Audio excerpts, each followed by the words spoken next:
السلام علیکم۔ اللہ کے فضل، کرم، رحمت اور اپنی ماں کی دعاؤں کے ساتھ میں 21 والوں کا بھی خیال رکھیں انشاءاللہ نیکسٹ ویڈیو۔ السلام علیکم۔ اللہ کے فضل، کرم، رحمت اور اپنی ماں کی دعاؤں کے ساتھ آج کا ولاگ سٹارٹ کرتے ہیں۔ ویورز کیسے ہیں آپ سب لوگ؟ ٹھیک ہیں؟ اللہ تعالیٰ آپ سب کو اپنے حفظ و ایمان میں رکھے۔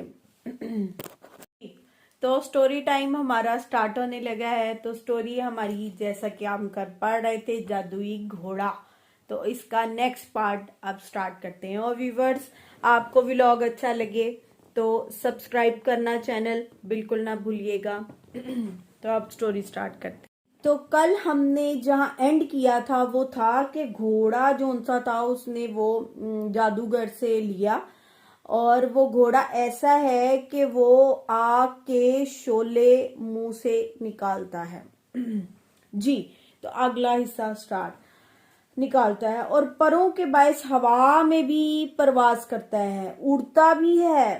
یہ سن کر شہزادہ بڑا حیران ہوا کہ ایسا کوئی گھوڑا ہو سکتا ہے۔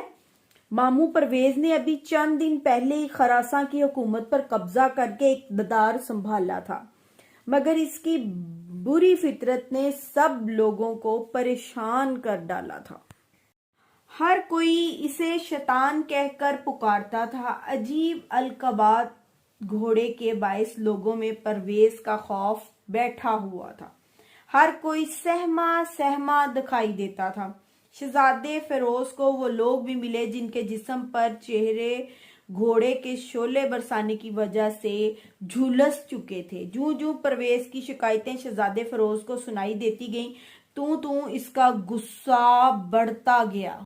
اس نے ارادہ کر لیا کہ پرویز کو ہر قیمت پہ گرفتار کر کے ساتھ لے جائے گا اور رعایا پہ کیے گئے ہر ظلم کا پورا حساب لیا جائے گا۔ اس نے ایک پیغام پرویز کے نام لکھا کہ وہ شہر سے باہر بڑے میدان میں اس کا انتظار کرے گا، اگر اس میں ہمت ہے تو سامنے آ کر مقابلہ کرے۔ یہ پیغام اس نے پرویز کے دربار کے باہر دیوار پر چسپاں کر دیا۔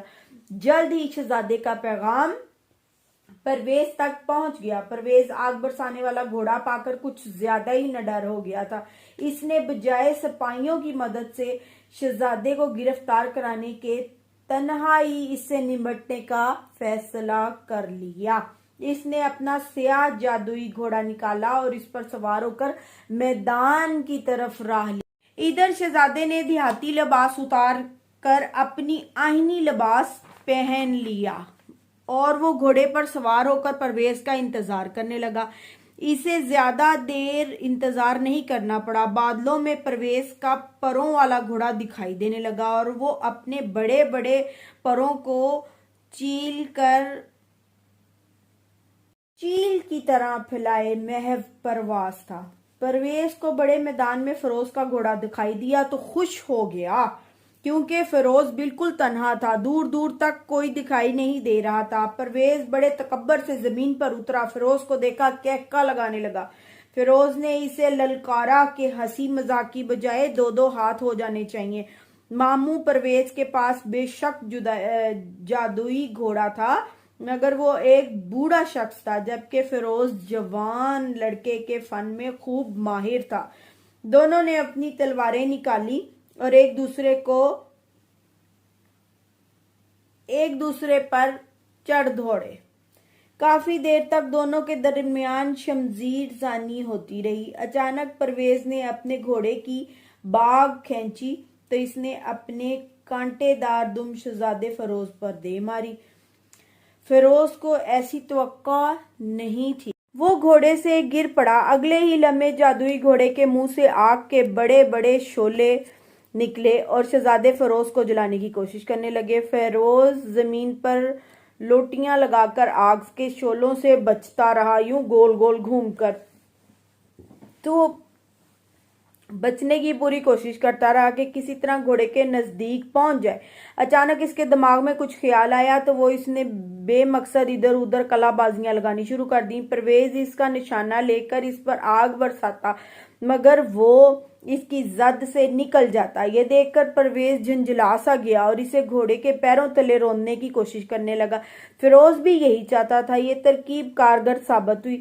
پرویز کی بوکھلاہٹ کی وجہ سے شہزادے فیروز کو گھوڑے کے قریب جانے کا موقع مل گیا۔ شہزادے نے اپنی تلوار لہرائی اور گھوڑے کو اڑانے والا ایک پر کاٹ ڈالا۔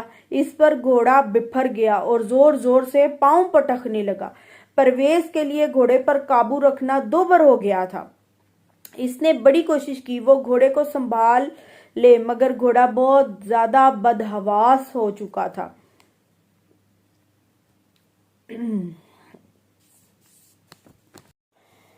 زخمی گھوڑے نے اندھا دھند آگ برسائی۔ شہزادے فیروز کو بھی آگ کے شعلوں سے بچنے کی مشکل پیش آ رہی تھی۔ اچانک فیروز کو موقع ملا تو اس نے گھوڑے کا دوسرا بھی پر کاٹ ڈالا۔ اب تو گھوڑا بالکل ہی بے قابو ہو گیا اور اپنی پیٹھ پر سوار پرویز کو گرا دینا چاہتا تھا۔ پرویز نے بڑی کوشش کی وہ گھوڑے سے صحیح سلامت اتر جائے، مگر اسے موقع ہی نہ مل پایا۔ گھوڑے نے اسے گرا کر خوب زمین پر گھسیٹا، کھردری زمین پر اسے خوب رگیدا۔ جب پرویز بدحال ہو کر بے ہوش ہو گیا تو وہ اسے چھوڑ کر ایک طرف دوڑتا چلا گیا۔ اتفاق سے شہزادے نے اسی طرف اپنے ساتھی چھپائے رکھے تھے۔ انہوں نے بدحواس گھوڑے پر جال ڈال کر اسے گرا لیا اور پھر تلواروں سے اس کے ٹکڑے ٹکڑے کر دیے۔ پرویز کو جب گرفتار کیا گیا تو اس کے دانت ٹوٹ چکے تھے، چہرہ خراشوں سے بھرا پڑا تھا، سارا بدن زخمی تھا اور خون بہہ رہا تھا۔ وہ بے ہوش پڑا تھا۔ اسے اسی حالت میں شہر لایا گیا۔ شہزادے نے خراسان کے پرانے گورنر کو دوبارہ مقرر کیا اور پرویز کی مرہم پٹی کروا کر اس کی مشقیں کسیں۔ وہ کئی دن کی مسافت طے کر کے واپس اپنے وطن لوٹا۔ بادشاہ نے شہزادے کو کامیابی پر شاباش دی اور پرویز کو بغاوت پر جرم پر ہمیشہ کے لیے زندان خانے میں ڈال دیا گیا۔ بادشاہ نے ملک فارس کی حکومت اپنے بہادر بیٹے فیروز کے حوالے کر دی اور خود اپنی ملکہ کے ہمراہ پرفضا مقام پر سکونت اختیار کر لی۔